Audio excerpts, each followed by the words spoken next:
Ghana police. Abusiafo yebeka ya nyanse ya eye shake. Who asked Muslims na se Malam bi aba mountain ebe make some eye comment bi. Ana ne nsem a oka ina ne se. Se ukasa ana se wo ma wano etia eye Muslim omo nipa ba ko a omo agye no edipa a ne din ade eye Mohamed, Prophet Mohamed se wokasa etia no anase wo ma nano wo ma wano etia no a eye se yekum anase se yitwa wuti efiri so abusia sasem we ye obeka ye no erezi eye consensus bebre e ma Ghana fo bebre na react ye na Black Rasta aba bonten no so break silence e wo eye this kind issue we one o chene semu a se wokọ eye Burkina Faso a eye ade a eye omo leader a ne din ade Ibrahim Traoré abusia kun etia eye saade we to the extent se watumi abande eye bibia ye friend eye Sharia law e wo eye ne krom na so wo ba ye mamu ha afei na asa aduma bi wo ho a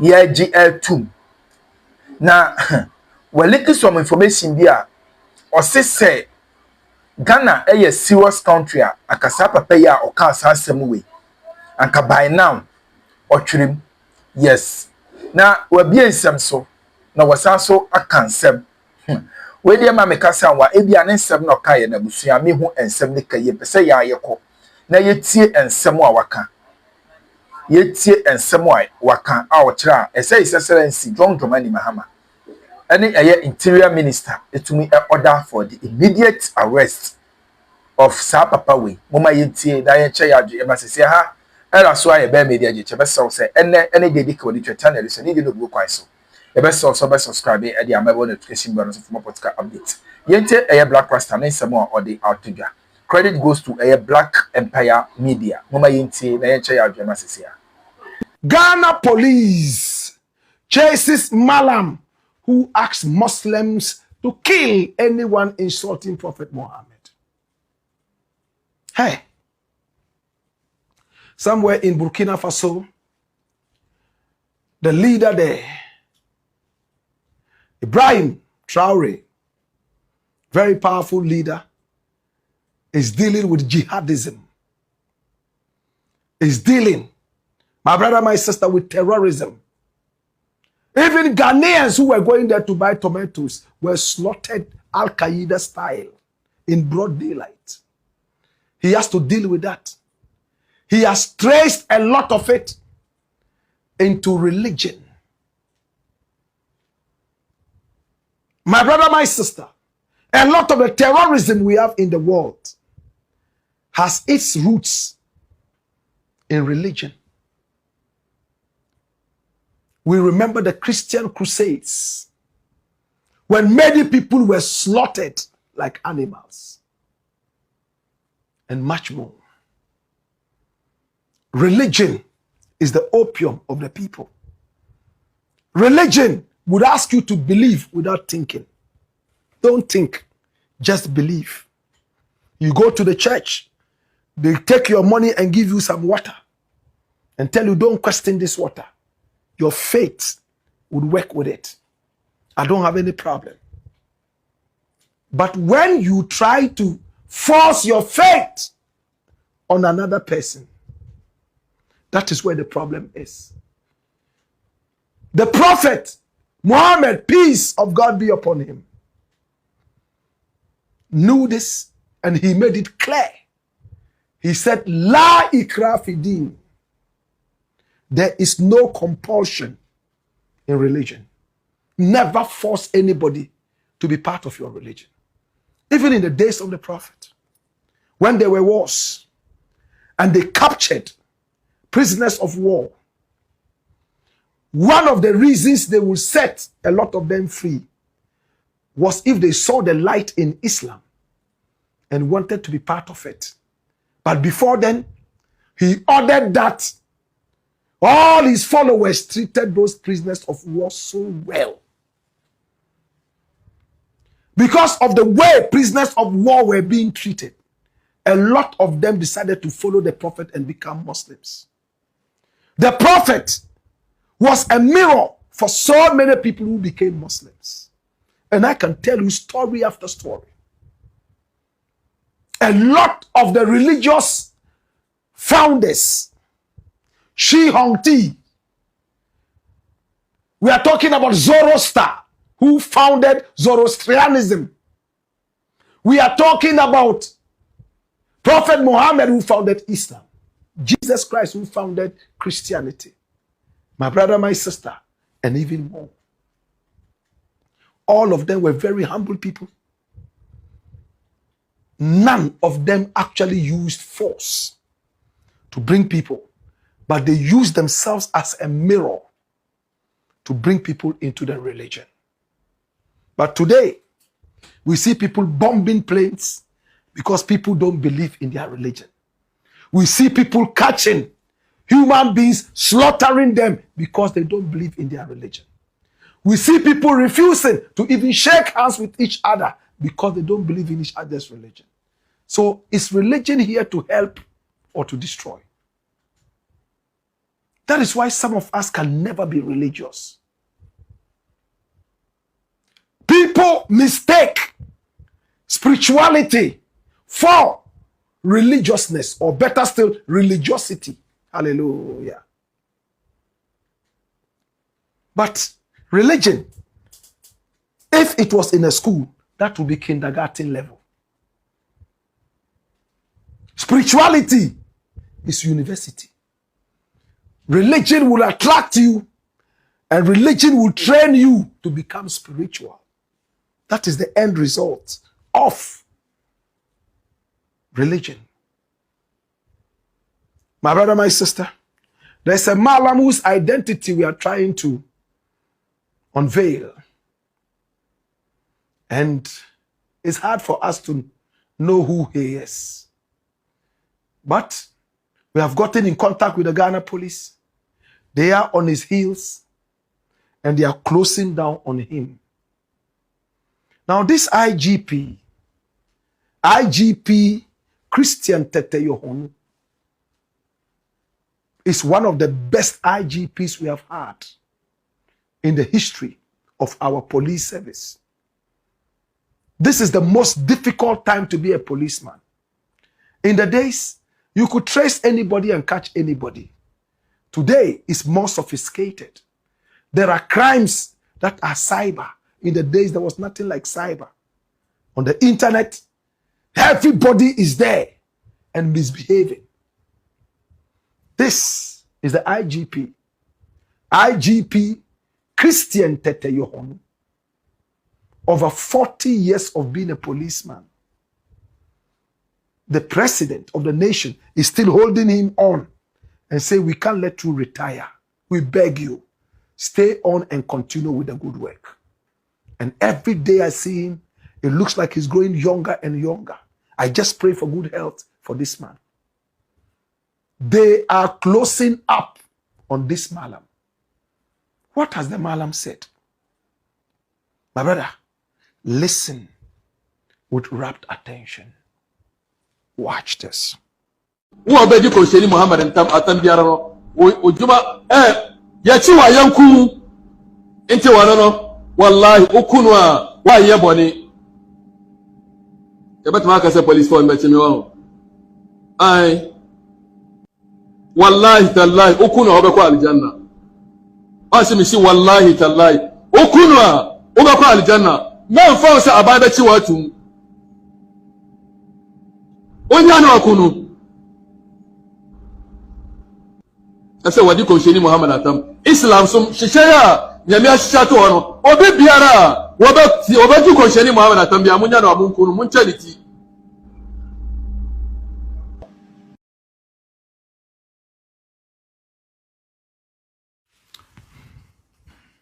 My brother, those who do not understand Akan, he said, anyone who insults the prophet of Islam, Prophet Muhammad, when you catch him, kill him, behead him, and when you do that, you go to heaven, Jannah. My brother, I've spoken with so many Muslims. None of them that I've spoken to about 13, endorses what this man has said. These are the radicals, the so-called jihadists. These are the terrorists. And he's saying that with so much passion. Whilst he's saying it, somebody sitting close to him says, don't say that. Police will arrest you. You heard what he said? Do I care? Anybody who insults the Prophet Muhammad, when you catch him, kill him. And when you kill him, you will go to heaven. This is what a lot of our brothers in the Zongos want to hear. Anything that will take them to Jannah. But these days, we are getting wiser. People like this, they are stuck illiterate. They do not know anything except this brainwashed thing that is in their heads. I am glad that the police is almost closing up on him. It's sad. When was this said? How long ago? Why is the tape now coming out? And he spoke in Akan. My brother, my sister, anybody who insults the Prophet, when you catch him, kill him, behead him. And he says he doesn't fear. What is the chief imam saying to this? Expect a message from the chief imam anytime soon. It is sad. Some of these utterances put people away from becoming Muslims. Yet Islam doesn't preach this. Even the Prophet himself, when he was insulted, when they threw stones at him, he forgave them. He forgave them. Jesus Christ, when they came to attack him, a disciple pulled a sword and cut off the ear of somebody. What did he do? He said, why do you do this? You think if I need to save myself, I can't? I will ask my Father to send angels, a legion of angels to deal with this. He picked up the ear that was cut off and he fixed it back according to the Bible. They were all very peaceful people. The Prophet Muhammad several times forgave people who insulted him. A lot of them returned to Islam. Now, if you have preachers like this who are preaching so much hate, who is going to be a Muslim? These are the people who say, oh, if you were once a Muslim and decide that you are no more a Muslim, they should kill you. Why should I be a Muslim in the first place if I know that once I join you and I want to change my mind, you will kill me? Some of these things don't help. Islam is a very peaceful religion. It has no place for terrorists like this. I have been promised that the identity of this man will be revealed. And once we get the identity and everything, we'll bring it up. But please, ignore things like this. These are frustrated people. If you check his background, he has a number of wives and 1 million children. The only way he makes money is at the mosque when people bring coins. So he's frustrated. Poor people are those who have children more than even the rich. I'm so sad. It's a black pot. AKA Kuku Shodemo. And here we speak truth to power. Mahama invited to smoke ganja on visit to Rasta camp in Jamaica as first African president. Wow. My brother, my sister, President John Dramani Mahama is in Jamaica. And before he left for Jamaica, I said it on radio. I said, Mr. President, your visit to Jamaica will be incomplete if you don't go to the Rasta community in Jamaica. And he took that piece of advice. Thank you so much, Mr. President. And he went to the Rasta camp. But what did he go to Jamaica for? This is it. State visit to Jamaica. John Dramani Mahama, President of the Republic of Ghana, yes, has gone all the way to Jamaica. Kingston. President Mahama embarks on historic 4-day official visit to Jamaica. He's talking about reparations. What is it about? Slavery. What we went through, we need to be compensated. And Jamaica is one island that is so vociferous when it comes to reparations. My brother, my sister. So he went to Jamaica. He went to the Bob Marley Museum, 45 Hope Street. Or was it 56? 56 Hope Street. He went there. Oh, he saw so many wonderful things about Bob Marley right there in the museum. And the man in suit there is Andrew Holness. That's the president, the prime minister of Jamaica. My brother, my sister. Is that his name? This is President John Dramani Mahama. Look at the Rasta man that is in that line. And look at Ablakwa in the corner there, Minister of Foreign Affairs. He went to the Bob Marley Museum. They gave him a number of Bob Marley books, autographed. I'm going to make sure that I go read some of those books if I haven't read them yet. And then he met this man here. That's a very powerful Ghanaian who is the president of the Ghana Association in Jamaica. That is him there. He's called Uncle Brown. My brother, my sister. That's him. It used to be Kojo. And Kojo handed over to this wonderful man. They were at the Bob Marley Museum. As we speak, he is heading towards the Parliament House to address the whole of Jamaica. President John Dramani Mahama arrives in Jamaica to strengthen Ghana-Caribbean ties. Yes, President Mahama tours Bob Marley Museum with Jamaican Prime Minister. Oh, God. Hey! And it's Jamaica's Independence Month. He went there. And he went to the Bob Marley Museum, Parliament, Presidency, University of West Indies. Mahama is so busy in Jamaica.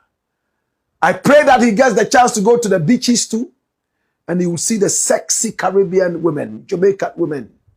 And I'm sure he will come home refreshed. But I told him and I warned him, if you don't go to the Rasta camp, don't come home to Ghana. And if you go, remember to enjoy some Ntampe. And when you return to Ghana, let us quickly legalize it and push it harder. Right now it's legal. You only need some license, but a certain category. So he went to the Rasta camp. Yes, Mahama went to the Rasta camp. And he met Rastas. They were beating the Nyabingi. And this is Mahama beating the Nyabingi drum amongst the Rastas. Now the drum is beating is called the bass. It just goes boom. Look at Mahama. He plays bass guitar, you're aware, right? That's him beating the Nyabingi drum. This is Rasta spirituality. Now he's getting up. I need you to hear him play it. And please open your ears well.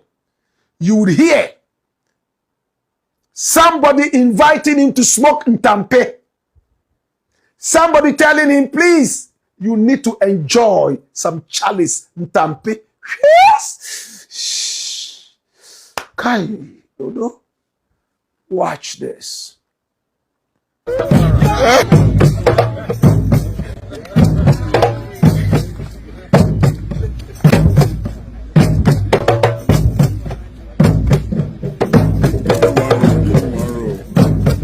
Give me one row. Give me one row.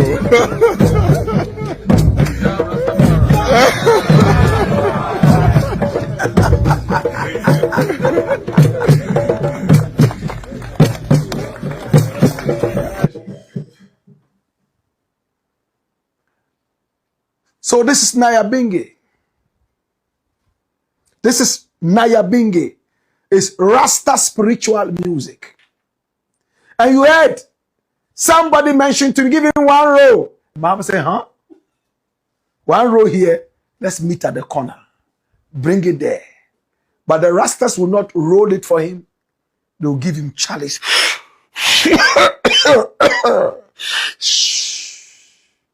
This is Nyabinghi drumming. What does it mean to say Nyabinghi? Now there was a queen of Uganda also in Rwandan culture. She was a Nande woman. And this woman was called Queen Nyabinghi. She was the goddess of wealth, multiplying wealth. In fact, in Kiswahili, Nyabinghi simply means death to both black and white oppressors. And Nyabinghi is played with 4 different sets of drums. We have the kete, we have the repeater, we have the funde, and we have the bass. The bass was what Mohamed played, boom. The repeater is crack, crack, crack, crack. The kete, king, king, kere, ding, king. That's